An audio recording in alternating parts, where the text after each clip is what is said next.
I was about to knock on my parents' door when I heard them say to my brother, "Don't worry about the debt, your sister will handle it. She never says no to family."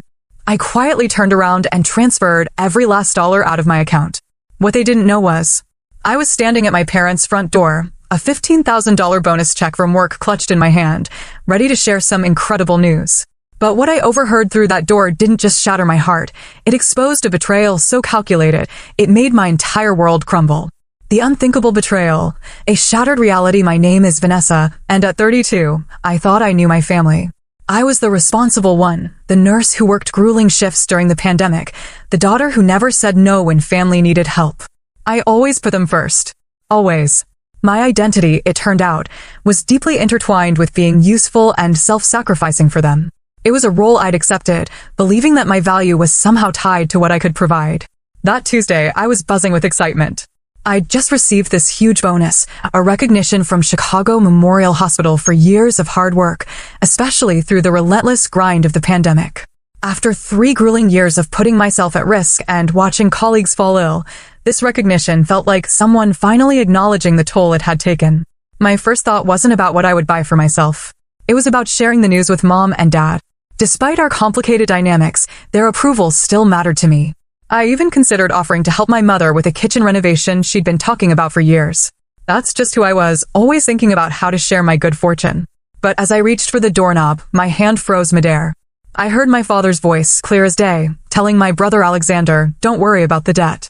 We'll make your sister pay. She'll never say no to family." My heart didn't just sink, it shattered. In that instant, the comfortable illusion of my family as a safe, unconditional space crumbled. The very people who were supposed to protect and nurture me were, in fact, plotting to exploit me. It was a profoundly disorienting and traumatic realization. The weight of a label. Growing up Vanessa from the outside, we were the picture-perfect suburban Chicago family.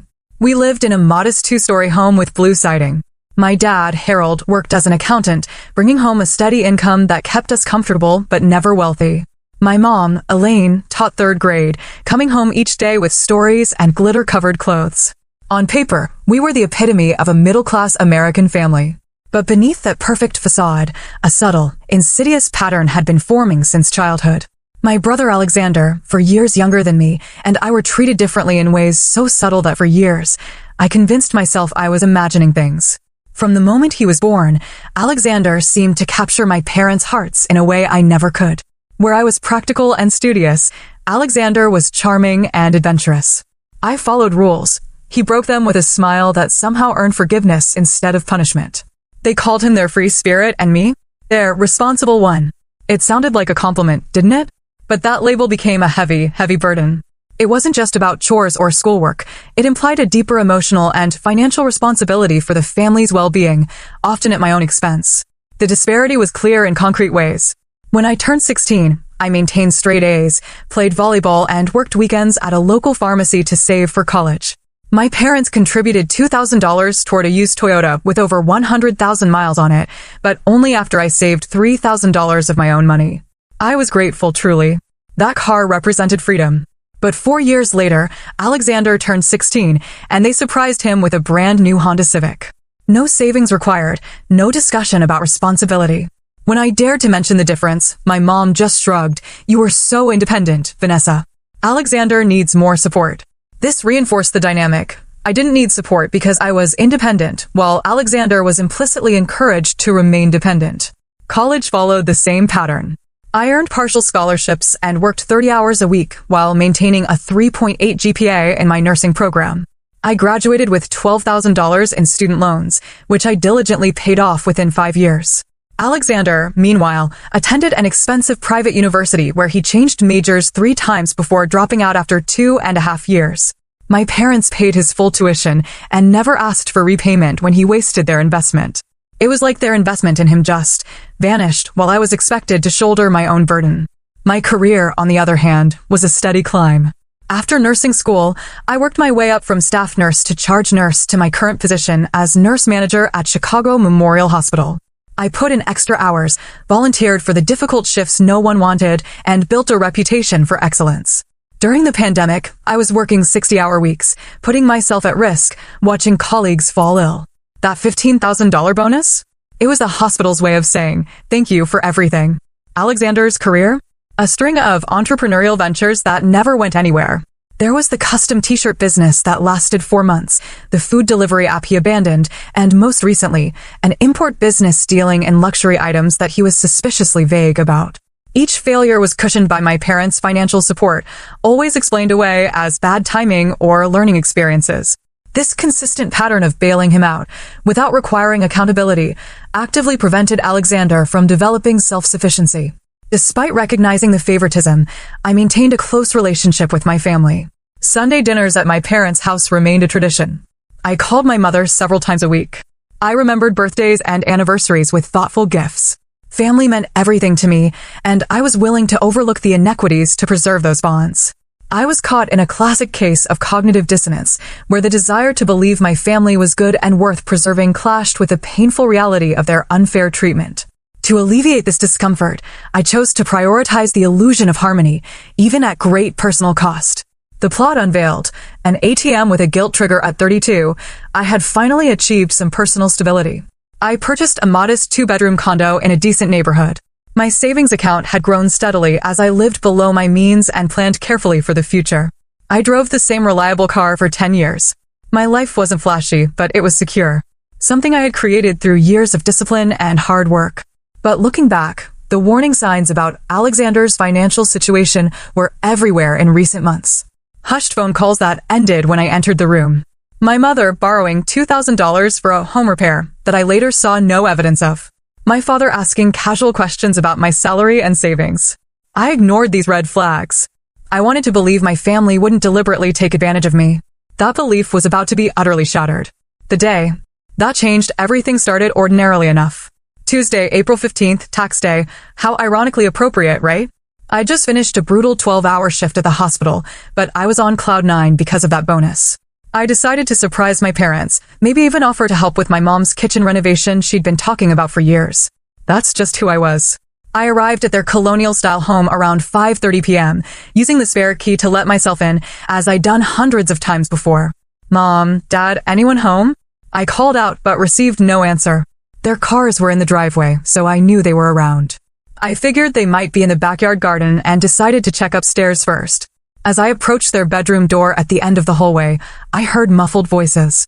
I was about to knock when Alexander's distinctive voice, with its slightly whiny undertone, cut through clearly. It's $75,000, Dad. I know it's a lot, but this time it's different. My hand paused midair. $75,000? My dad's voice rose, Alexander James Wilson. That's more than I make in a year. How could you possibly get into that much debt again? Alexander blamed a supplier, said he needed cash now. My mom, worried, asked if he was in trouble. He just brushed it off. No, Mom, it's just business. Then my dad said, we don't have that kind of money. We remortgaged the house to cover your last venture, and we're still paying off the loan for the one before that. My stomach clenched. They remortgaged the house? They never told me. My mom suggested some investment opportunity in Florida, a timeshare presentation they attended. I bit my lip to keep from groaning. My parents were terrible with money, always falling for every get-rich-quick scheme that came their way. That would take too long, Alexander whined. I need the cash now. What about Vanessa? She must have savings. At the sound of my name, I pressed closer to the door. My father started, your sister works hard for her money. And for a split second, I felt a surge of gratitude. But then he continued, but yes, she's always been responsible with her finances. And she just got promoted. My mother chimed in, and didn't she mention something about a bonus coming up? She probably has at least $50,000 saved by now. The gratitude curdled into pure disbelief. They were talking about my money they had no right to, as if it were a family ATM. So, we'll ask her to loan it to me, Alexander said, like it was the simplest thing in the world. Problem solved. My father hesitated. She might hesitate at such a large amount. She's been asking more questions lately about those other loans. And then, my mother's voice dropped to this conspiratorial whisper I'd never heard before. Don't worry about that.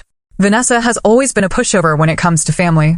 We'll just tell her it's for Alexander's medical bills or something. She's a nurse. She'll understand healthcare costs. Alexander brightened, or we could tell her it's for a business opportunity she could invest in. She's always going on about retirement planning. A cold, icy sensation spread through my chest. My own family was plotting to lie to me. This wasn't just about money. It was about weaponizing trust and manipulating my perception of reality. However we approach it, my father said firmly, don't worry about the debt, Alexander.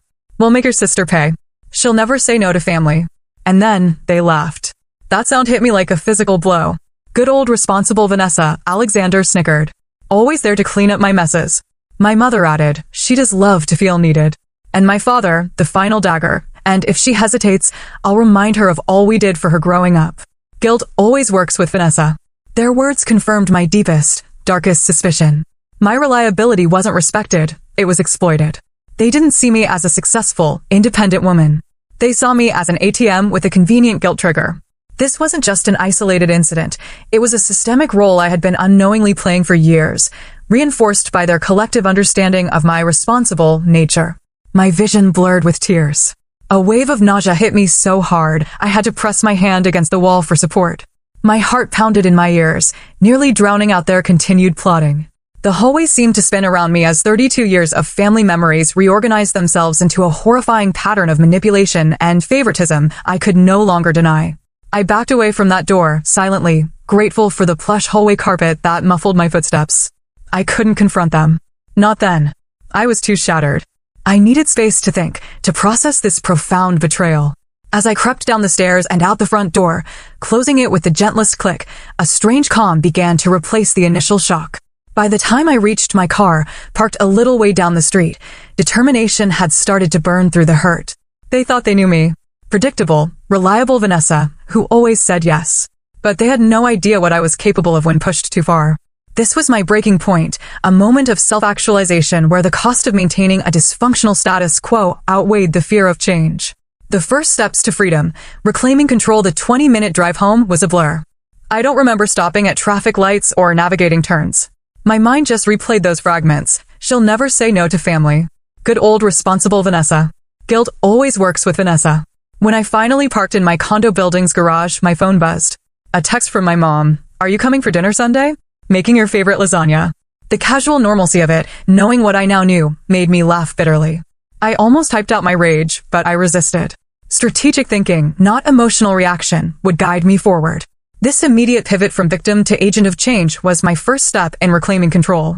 I replied with a simple lie, got called back to the hospital for an emergency. Call tomorrow. Then I turned off notifications and entered my apartment. This space, my sanctuary, now felt like the only safe place in the world. I kicked off my shoes and just sank onto the couch, finally letting the tears come. But they weren't just tears of hurt. They burned with anger too. As the initial shock subsided, my analytical nurse's mind started cataloging previous financial help I'd provided to my family. This wasn't just about the $75,000 Alexander needed now, it was about a pattern. I pulled out my laptop and opened a spreadsheet, methodically documenting every dollar I could remember giving my family over the past decade. The total made me physically ill, $48,600. Nearly $50,000 I would never see again, all while I worked extra shifts and lived frugally.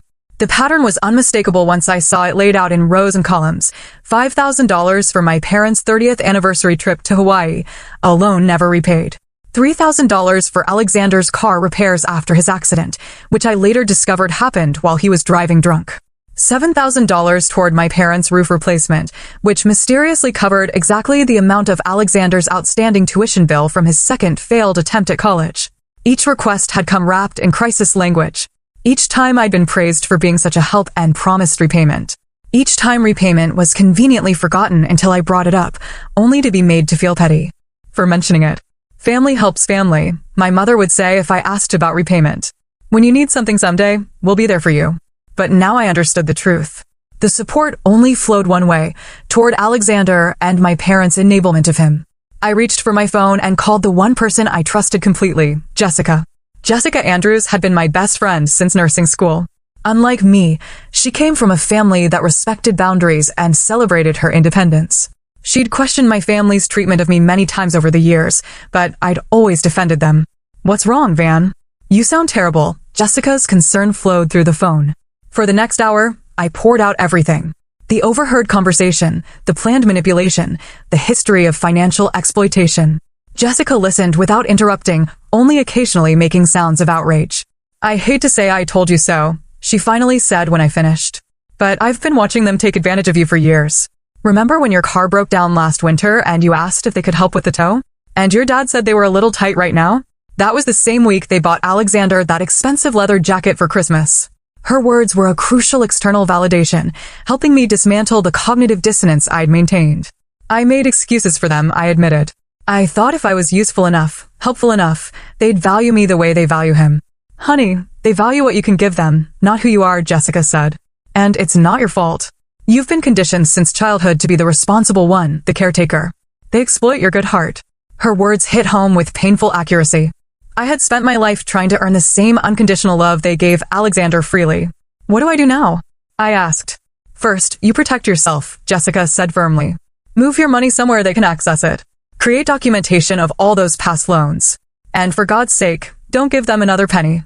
After hanging up, I spent hours reviewing bank statements and gathering evidence of previous financial transactions. Sleep was impossible. Every family memory replayed with new context.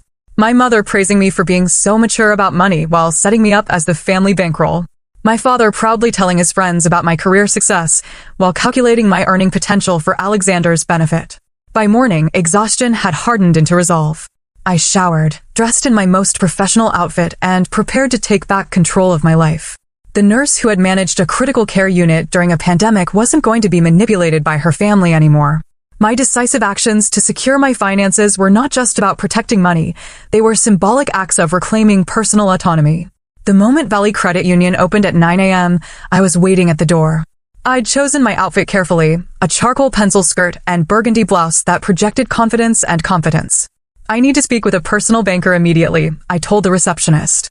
It's regarding account security. Within minutes, I was seated across from Stephanie Miller, a financial advisor with a no-nonsense bob and shrewd eyes. I need to secure my finances from potential unauthorized access, I explained, keeping my voice steady despite the emotion churning beneath the surface. I'd like to open new accounts that no one in my family can potentially access and transfer my funds immediately. Stephanie efficiently walked me through the process of opening new accounts with enhanced security features, accounts my parents couldn't possibly guess the passwords to or talk their way into accessing by claiming an emergency. I'd also like to review who's listed as beneficiaries on all my accounts, I added, realizing I'd probably listed my parents or Alexander years ago.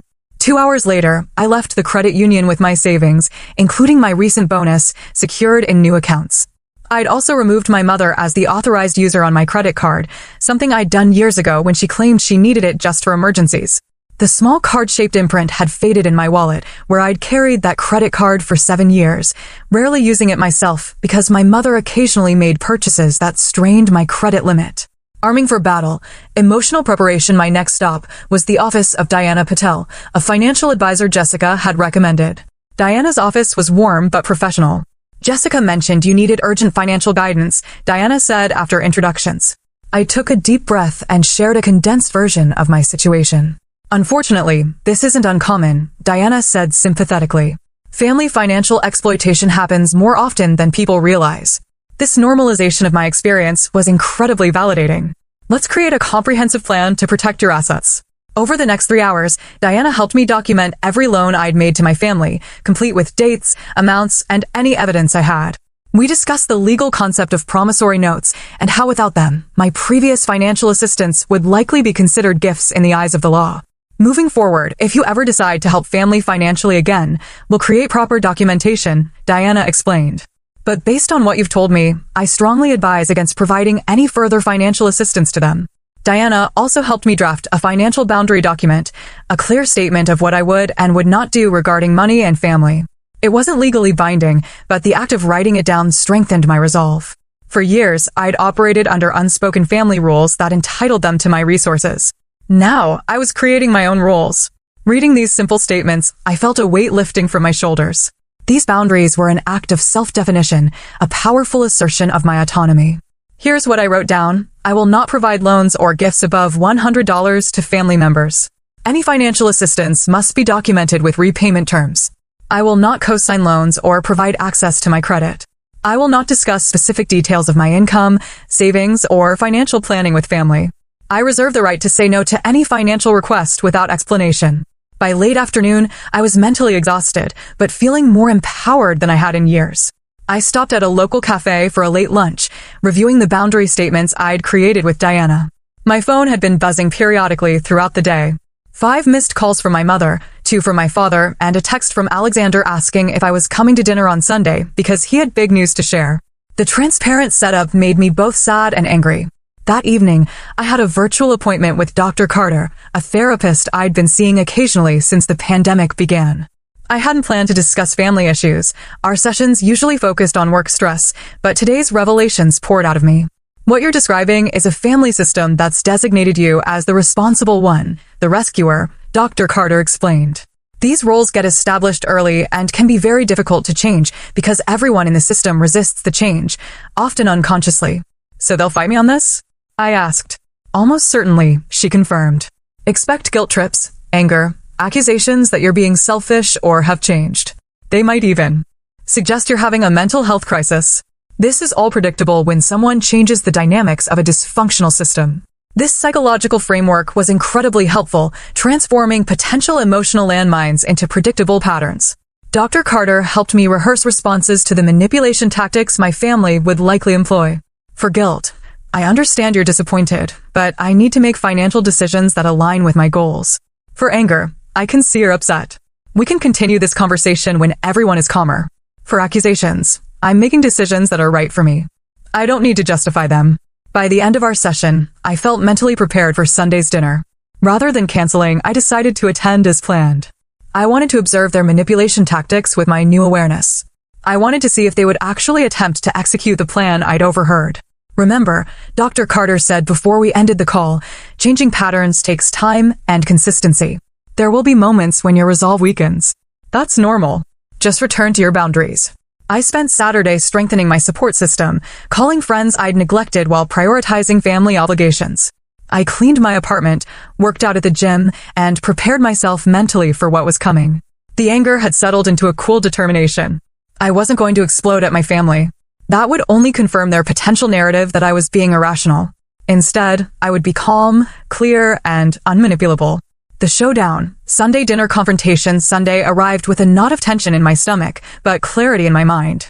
As I drove to my parents' house, I reminded myself of the truth. I was not responsible for Alexander's debts. I was not obligated to sacrifice my financial security for someone who wouldn't do the same for me. And most importantly, saying no didn't make me a bad daughter or sister. It made me a healthy adult with appropriate boundaries. I arrived at my parents' house at 5 sharp, the same time I'd arrived for countless Sunday dinners before. Yet everything felt different. The familiar blue house with its neat garden seemed like a stage set now, a facade hiding the manipulation that had unfolded behind its walls for decades. I noticed details I'd overlooked before. The new patio furniture that must have cost at least $2,000. The recently installed landscape lighting. My mother's new diamond earrings glinting as she opened the door.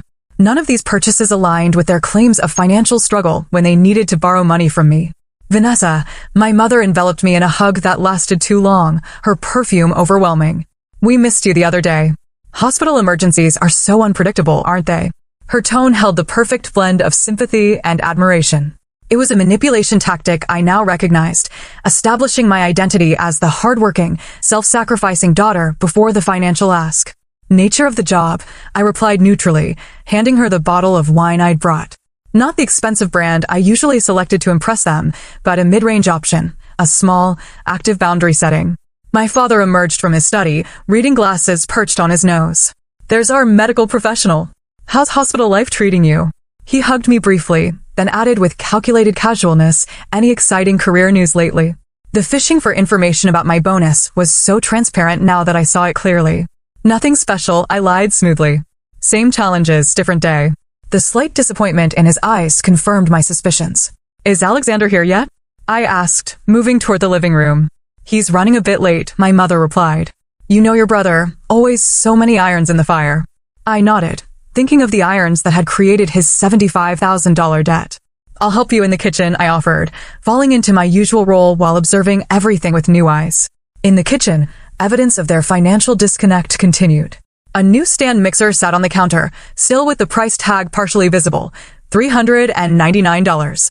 Premium ingredients lined the countertops, imported Italian olive oil, specialty cheeses, organic vegetables. My parents had always lived slightly beyond their means. But now I wondered how much of that lifestyle had been subsidized by my loans. Alexander arrived 45 minutes late, breezing in with the confidence of someone who knows they'll be forgiven anything. Traffic was insane, he announced without apology. He wore designer jeans and a casual blazer that probably cost more than my entire outfit. On his wrist gleamed a watch I recognized as a Tag Heuer. Easily $4,000. So much for his desperate debt situation. He hugged me with one arm, a performative gesture that never involved actual affection. How's my big sister, the healthcare hero? The slight emphasis on big was another subtle dig. At 32, I was 4 years older, but also carried about 20 pounds more than his gym-sculpted frame. I'm well, I replied, studying him openly. Nice watch. A flash of something, guilt, annoyance, crossed his face before his charm reasserted itself. This old thing? Had it for ages. Lie. The style had only been released 3 months ago. I knew because a doctor I worked with had the same one and had mentioned its recent purchase. Dinner progressed with an undercurrent of tension I'd never noticed before. My mother served her signature lasagna, my favorite, as promised, while peppering the conversation with comments about family loyalty and support. That's what makes the Williams special, she said, refilling wine glasses. We always come through for each other, no matter what. My father steered the conversation toward finances with practiced subtlety. The hospital must be doing well despite everything. I read that healthcare salaries are at an all-time high. He paused, then added, especially for management positions. I took a small bite of lasagna, no longer tasting the food I once loved. Some organizations are doing better than others. Mine has had budget cuts. Alexander jumped in, setting up his play. Speaking of finances, I've been exploring an amazing investment opportunity. His eyes gleamed with practiced enthusiasm. It's in cryptocurrency, a special pre-launch offering that's only available to selected investors. I nodded, waiting for the pitch. The minimum buy-in is $50,000, he continued. But the projected returns are incredible. 3 to 5 times investment within 6 months. Sounds too good to be true, I remarked mildly. That's what I thought, my mother exclaimed. But Alexander has done his research. He showed your father and me all the projections. My father cleared his throat. We were thinking of creating a family investment pool, combining resources to take advantage of this opportunity. And there it was, the ask wrapped in the guise of benefiting everyone rather than bailing out Alexander. Tell me more about this investment, I said, setting down my fork. Who's the company? What's their track record? Alexander's confidence faltered slightly. It's a private offering, very exclusive. The company is called Future Coin Technologies. And their history? How long have they been in business? They're new, but the founders came from established firms, he said vaguely. Which firms? I'd have to check my notes for the specific names. I nodded, taking a sip of water. And then I delivered the decisive blow. And the $75,000 debt you need to pay off. Is that related to this investment? The silence that descended over the dining room was absolute. My mother's fork clattered against her plate. My father's face drained of color. Alexander's expression shifted from shock to ugly rage. How did you? He began. I heard everything, I said calmly. Tuesday afternoon, I came by to share some good news. I was outside your bedroom door when you were discussing how to manipulate me into paying Alexander's debts. My mother recovered first. Vanessa, you misunderstood what you heard.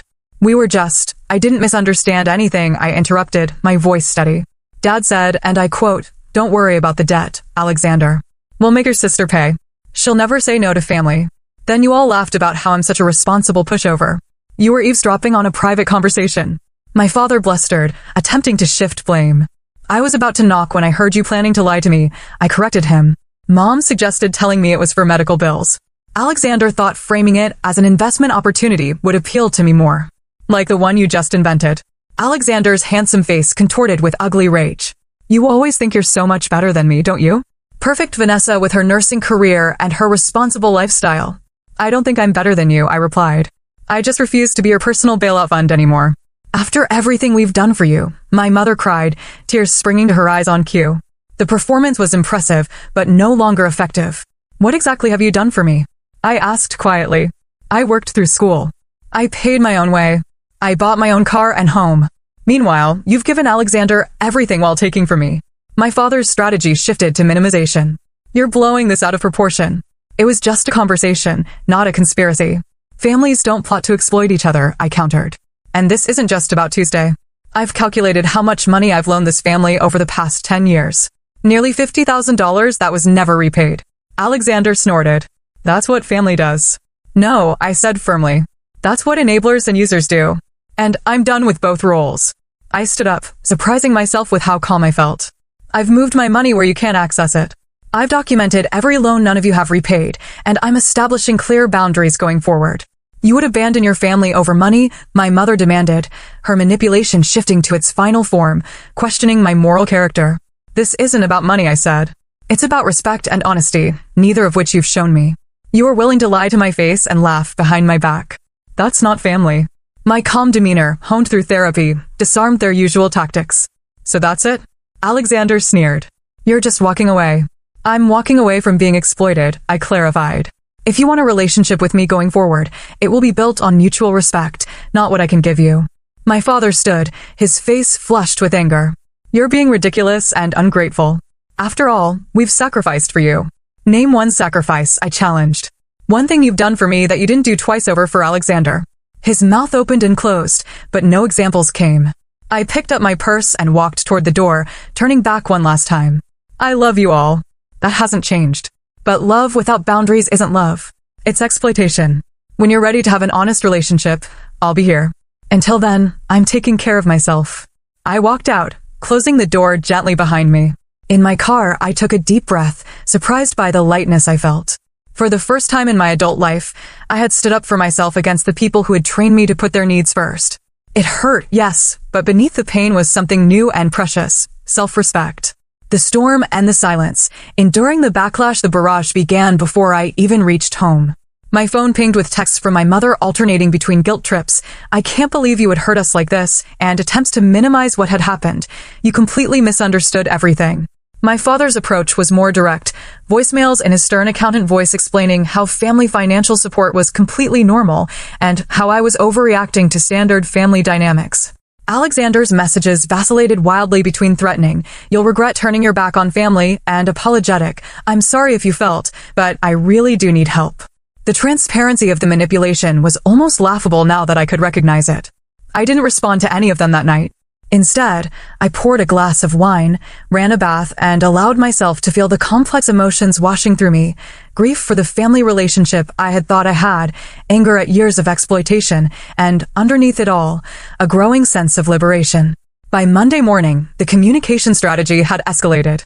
My mother had called my cousin Danielle, my Aunt Maria, and even my elderly grandmother to enlist them in pressuring me. Aunt Maria called as I was getting ready for work. "Vanessa, your mother is absolutely distraught," she began without preamble. "She says you had some kind of breakdown at dinner yesterday and accused the family of terrible things." I took a deep breath, remembering Dr. Carter's advice about staying calm. "That's not what happened, Aunt Maria. I overheard them planning to manipulate me into paying Alexander's debts. When I confronted them, they didn't deny it." "Well, I'm sure there's been a misunderstanding," she said dismissively. "Your mother said they were just discussing family finances, and you took it personally. Did she mention that Alexander needs $75,000, or that they were laughing about how I never say no to family?" Aunt Maria paused. $75,000? That can't be right. It is. And it's not the first time they've used me as Alexander's personal bailout fund. Another pause. "Look, I know Alexander has had his struggles, but your parents would never intentionally take advantage of you. They love you. I believe they love me in their way, I acknowledged, but they've been using me financially for years. I'm simply setting boundaries now." "Boundaries," she repeated as if the word were foreign. "Vanessa, there are no boundaries in family. Family is about being there for each other no matter what. Even when it's one-sided, even when it involves lies and manipulation." "Vanessa," my aunt said heavily, "you've always been so independent, so different from the rest of us. Maybe that's why you don't understand how families work." Her words were meant to make me feel like the outsider, the one with the problem. A week ago, they might have worked. Today, they simply confirmed I was making the right decision. "I understand exactly how our family works," I said gently. "That's why I'm changing my role in it." Throughout the week, I discovered more troubling information. My cousin Diana, who worked at the bank where my parents had their accounts, called me privately. "I shouldn't be telling you this," she whispered into the phone. "But after what you told Aunt Maria, I thought you should know. Your parents took out a second mortgage 3 months ago. The amount was exactly $75,000. The pieces clicked into place. They already paid Alexander's debt. Looks that way. And from what I can see, they're struggling to make the payments. Your dad's retirement account shows multiple withdrawals, too." The revelation should have made me angry. But instead, I felt a profound sadness. My parents had risked their retirement security for Alexander yet again, and they had planned to recoup the money from me rather than holding him accountable. They were also victims of Alexander's dysfunction, trapped in their own enabling patterns. Through careful conversations with family members, I pieced together more of the truth. Alexander's import business was a cover story. In reality, he had accumulated massive gambling debts to some dangerous people in Atlantic City. The investment opportunity was entirely fictional. A story created to extract money from me. The pressure intensified as the week progressed. My father called my supervisor at the hospital, claiming concern about my mental health and unusual behavior, a blatant attempt to undermine my credibility. Fortunately, my professional reputation was solid, and the attempt backfired when my supervisor mentioned it to me sympathetically. Family estrangement is more common than people realize, she told me during our weekly meeting. My brother and I didn't speak for 5 years until he got treatment for his addiction. Sometimes distance is the healthiest choice. Her support reminded me that I wasn't alone in this experience.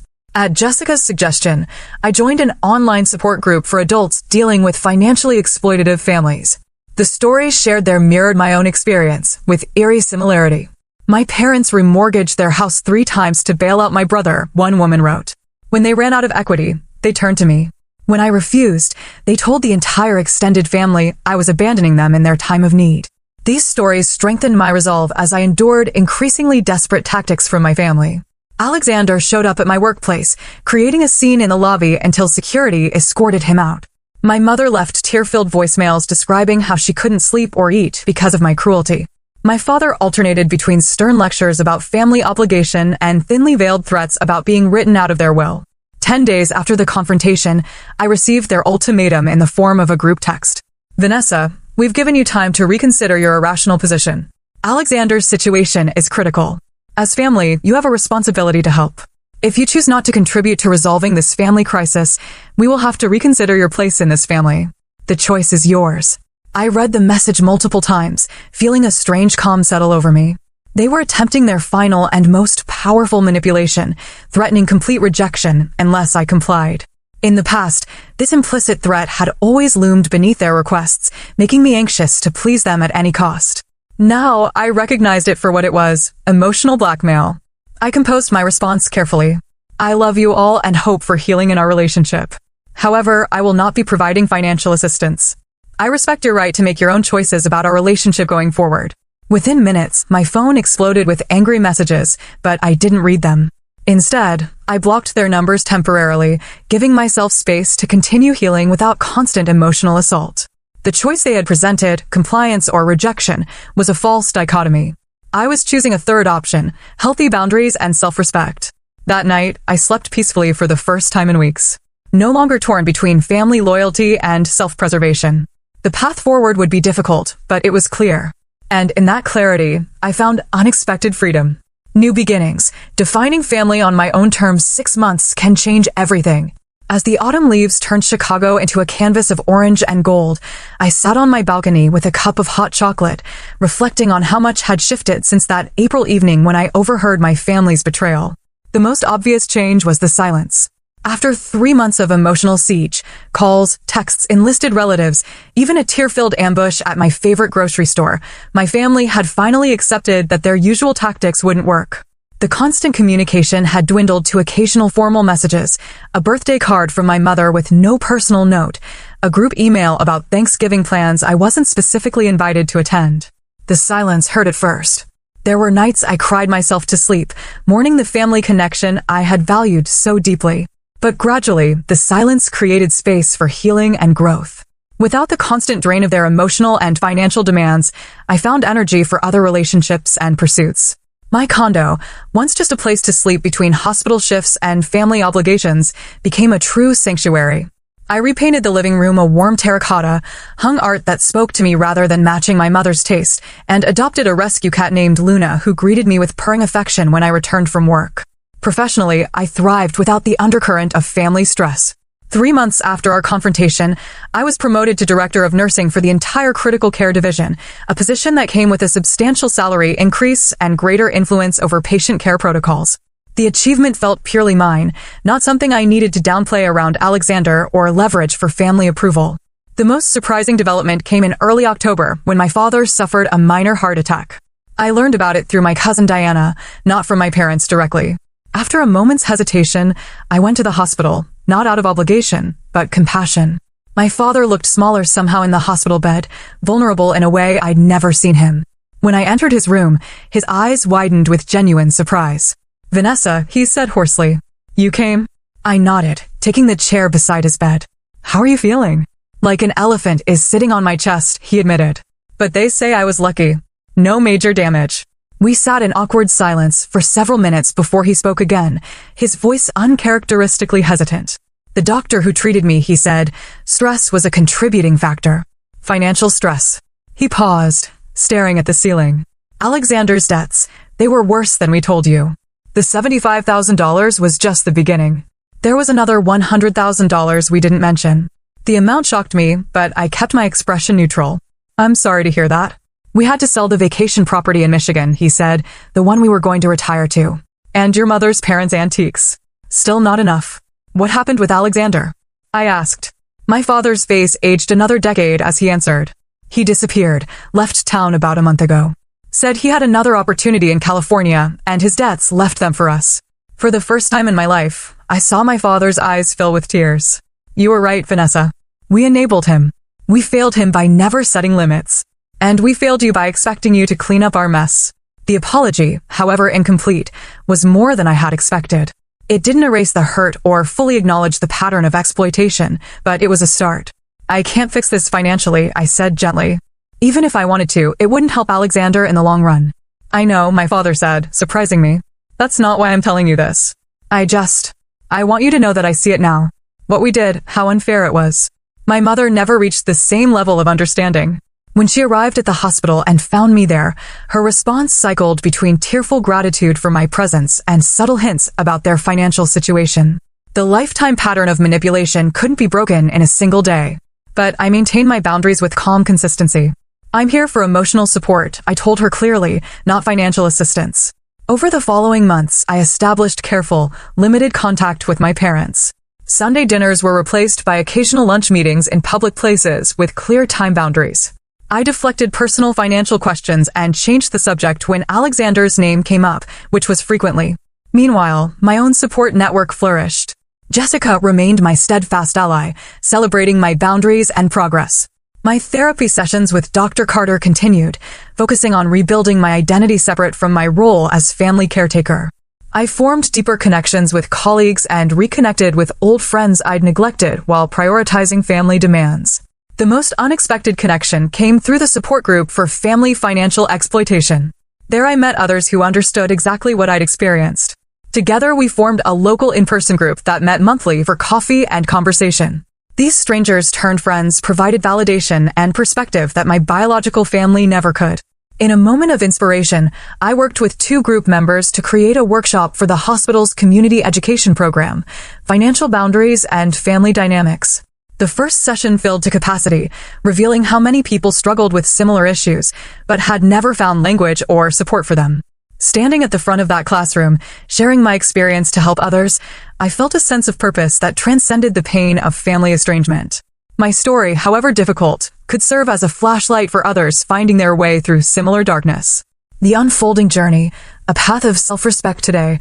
As I watch Luna chase fallen leaves across my balcony, I reflect on the complex journey of the past 6 months. The family I was born into may never fully understand or respect my boundaries. Alexander remains absent, occasionally sending my parents requests for money from his new life in California. My mother still attempts subtle manipulation during our limited interactions. My father, chastened by his health scare, shows glimmers of understanding, but frequently backslides into old patterns. Yet, I've discovered that family can be defined by actions rather than blood. It can include friends who respect your boundaries, colleagues who value your contributions, a therapist who guides your growth, group members who share your struggles, and even a rescue cat who greets you with unconditional affection. I've learned that saying no isn't selfish. It's sometimes the most self-respectful choice available. I've come to understand that the discomfort I felt, the guilt, was often a sign I was changing unhealthy patterns, not an indication I was doing something wrong. I realized that financial support without accountability isn't actually helping someone, it's enabling their continued dysfunction. Most importantly, I've learned that my worth isn't measured by my usefulness to others or my willingness to sacrifice myself. It exists inherently, requiring no justification or performance. This was the culmination of my journey, moving from a conditional self-worth to an unconditional one. The journey hasn't been easy and it isn't over. There are still days I question my decisions, moments I miss the family relationships I wished I had rather than the exploitative ones I actually experienced. But with each boundary I maintain, each healthy relationship I nurture, each act of self-care I practice, the path becomes clearer. If you're watching this and recognizing your own family patterns in my story, know that you're not alone. Setting boundaries doesn't mean you don't love your family. It means you're loving yourself enough to require respect and honesty. Have you ever had to set difficult boundaries with loved ones? Share your experience in the comments below. And if this story resonated with you, please like, subscribe, and share it with someone who might need to hear that it's okay to protect themselves, even from family. Thank you for listening to my journey. And remember, real love lifts you up. It doesn't drain you dry.